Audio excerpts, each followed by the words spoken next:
Welcome to Ask Charlotte, part of the Feel Better podcast. If you've ever wanted a therapist to just come out and tell you how to get through something tough, I'm your girl. For over 20 years, I've helped women navigating parenting, work pressures, relationship struggles, and trying to be a good human through it all. This is the space where you bring what's going on in your lives and I help you find a way forward. If you'd like to send me a question, you can do so anytime at charlottecummings.nz. Let's get into it.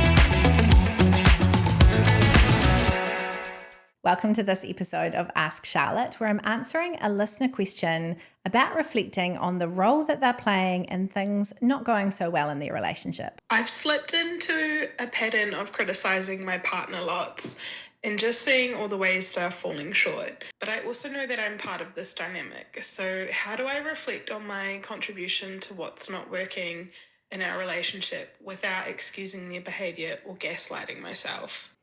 Great question and really good insight to reach a point where you realize that the blame game isn't working. One of the key things I say to couples who come to me for counseling is that relationships are 50-50 and that you're both responsible for half of this. No one can be more responsible and no one can be less responsible. We both contribute to the dynamic that we are creating in our relationship. Now, I think a key thing that this listener has talked about is wanting to avoid gaslighting themselves, wanting to avoid doing so much reflection that they end up in a place where they feel stuck or ashamed or that they're the one who's the problem. And if only they are better, then things will get better in the relationship. And we definitely don't want that. I think that there is a balance in all thinking that we do around relationships, where we want to avoid shame, where we believe that it's all our fault, it's all our problem. And then on the flip side, we want to avoid blame. So believing that it's all our partner's problem. And I think what this person is reflecting is that they've been stuck a little bit in the blame game. Now, what you don't need to do there is move over completely to shaming yourself and putting all the blame onto your shoulders. The real question from a growth perspective is, what is my part in this? And how am I showing up in this relationship in terms of what we are co-creating together here?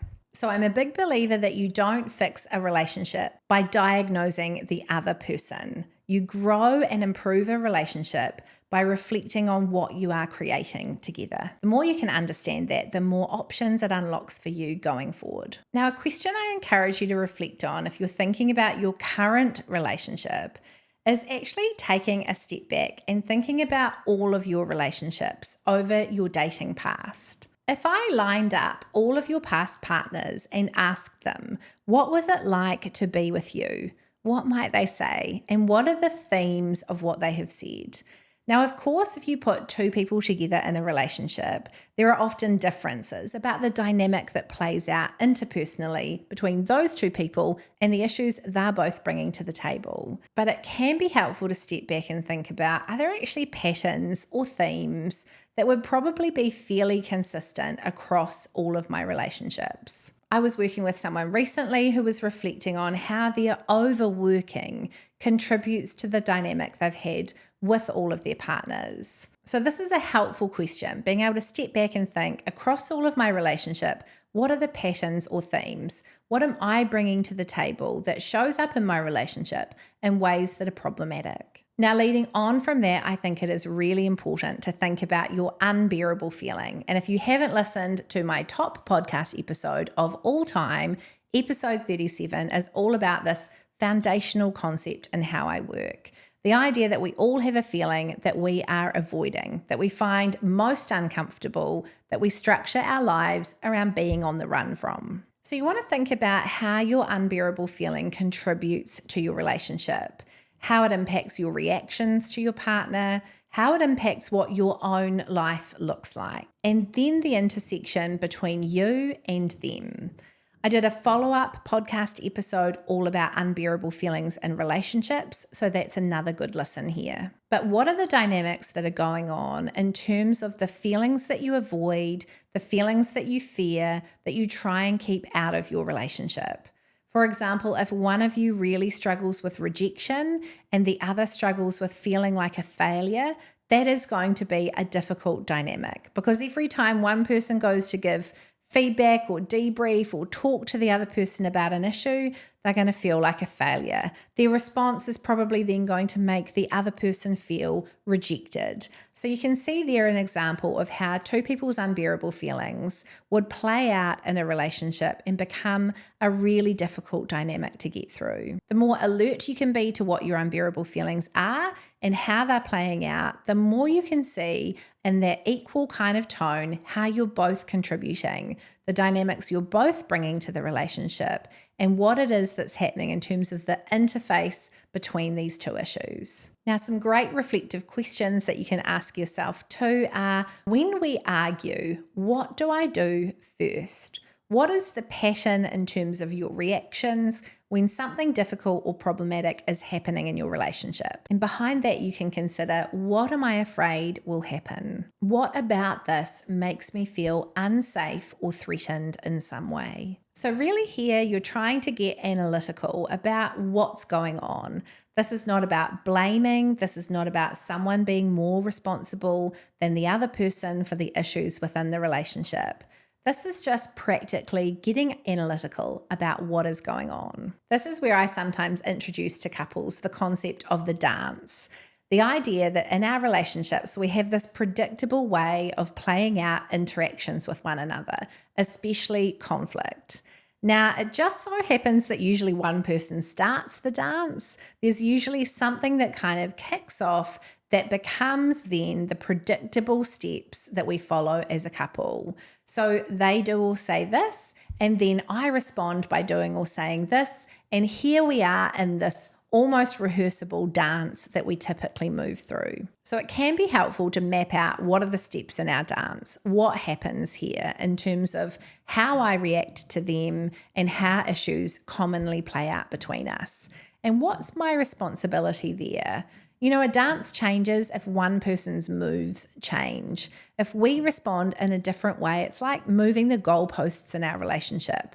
And the other person has to respond to us differently because things have changed. So if you change your moves, this is a really great way to feel empowered again about your relationship. It can be like a pattern disruptor to do something different where we replace how we commonly react with a different way of being. Now, another really deep question you can ask yourself is, where is the grief for me? So often in working with couples, I see anger, I see frustration, I see rage. And when you peel back the layers there, you're often left with grief and sadness. Someone might be presenting as really angry about feeling unheard in their relationship or disrespected in some way, or feeling like they have failed. But behind that is a sadness at the lack of connection. Behind that is feeling not good enough, something much more tender that needs to be acknowledged. So asking, where is there grief for me in this relationship, can show up the disappointments, the struggles, and the challenges in a way that helps you own actually the sadness here. And that sadness is often easier to work with than the anger and rage. How do I communicate about those emotional needs and invite my partner to respond to that? Now, a little bit of a confronting question that you can ask is my behavior moving towards or away from what it is that I say I want? Now, this is often a bit of a ouch moment if I'm working with a couple, but I can sometimes hear from people all of the things that they want in their relationship. I want it to be like this. I want it to feel like that. But actually, if we step back and look at what is your tone in this relationship, does that lead to the connection that you want to happen here? Or that sense of teamwork that you're desiring? Is your behavior contributing to there being teamwork between you? So getting honest about, is what I am doing contributing and moving our relationship towards what it is I say I want? I think another thing that is worth reflecting on is where your experiences earlier in life have shown up in ways that impact this relationship. So what are your traumas? What are the things from your past that were most difficult? And remember here, we're not necessarily just talking about big incidents or events, but the things that have shaped you over life. How is your own story and your experiences up until this point influencing what's playing out between you and your current partner? I think some of the key things to say here are adopting that curious analytical, almost transactional analysis way of approaching thinking about our relationships can avoid getting into a space where we feel it's all deeply personal. Now, I am asking you here to think about things that are, of course, personal in nature, in particular to you and to your partner. But my encouragement here is to remember that issues are just issues.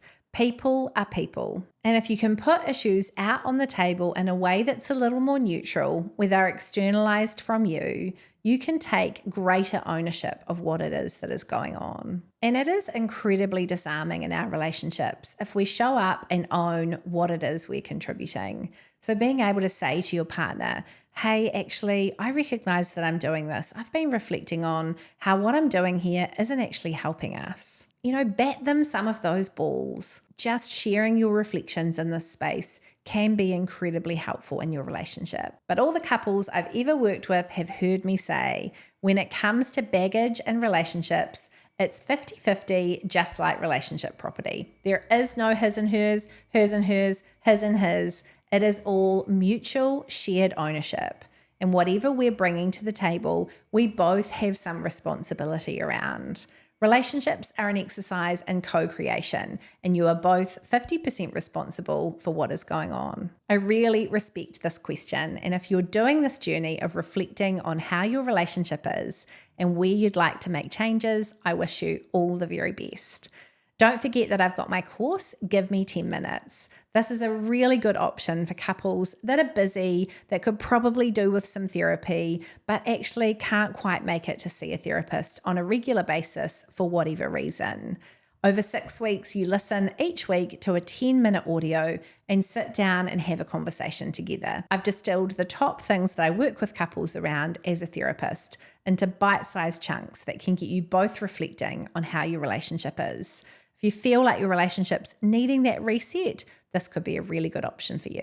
Thanks so much for joining me. If you appreciated today's episode, I'd love you to subscribe to the podcast, leave a review, and share this episode with someone else who might need it too. I know life's tough, so don't forget to ask for advice when you need it. See you next time for Ask Charlotte.